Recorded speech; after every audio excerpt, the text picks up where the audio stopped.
साथियों, ये विकसित बंगाल बनाने के लिए निर्मम सरकार का जाना बहुत जरूरी है।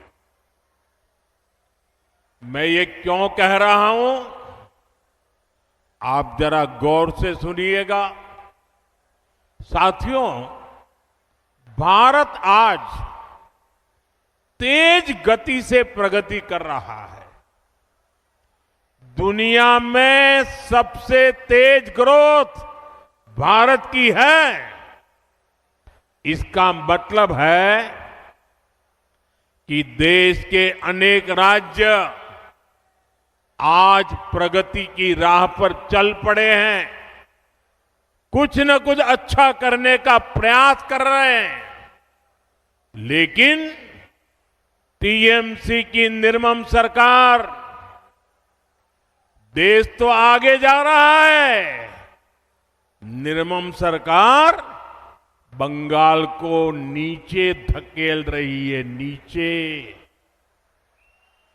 जो बंगाल कभी भारत की प्रगति का आधार था, जो बंगाल कभी भारत की मैन्युफैक्चरिंग और व्यापार को मजबूती देता था, उसी बंगाल को टीएमसी विकास के सभी पैरामीटर्स में इतना नीचे लाई है, इतना नीचे लाई है। साथियों, इस स्थिति को मेदिनीपुर, तामलुक, हल्दिया से बेहतर और कौन जानता है। सदियों पहले भी ऐतिहासिक ताम्रलिप्त एक फलती फूलती पोर्ट सिटी थी। दुनिया भर के साथ यहां से व्यापार कारोबार होता था। हल्दिया आधुनिक भारत के बड़े औद्योगिक केंद्रों में से एक था। लेकिन बीते दशकों में हल्दिया की फैक्ट्रियों में सिर्फ ताले ही लटक रहे हैं, ताले। कभी देश भर से लोग हल्दिया काम के लिए आते थे।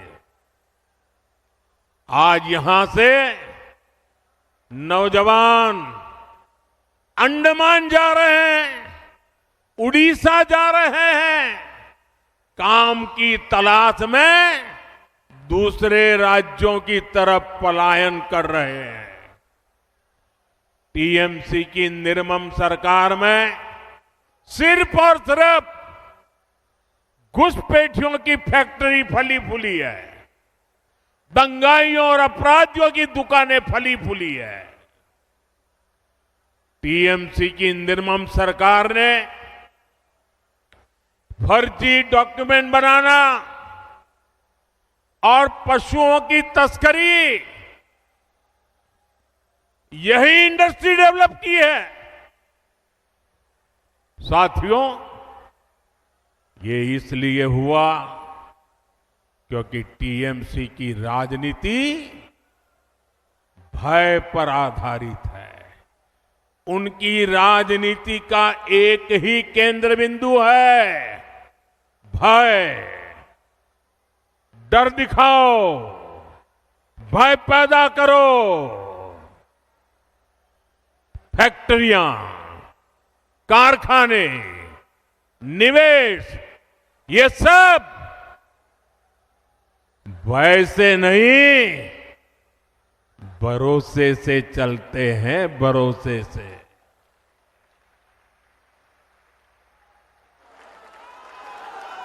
टीएमसी ने सिंडिकेट का गुंडा राज चलाया है, जहां कटमनी और कमीशन के बिना कुछ नहीं चलता।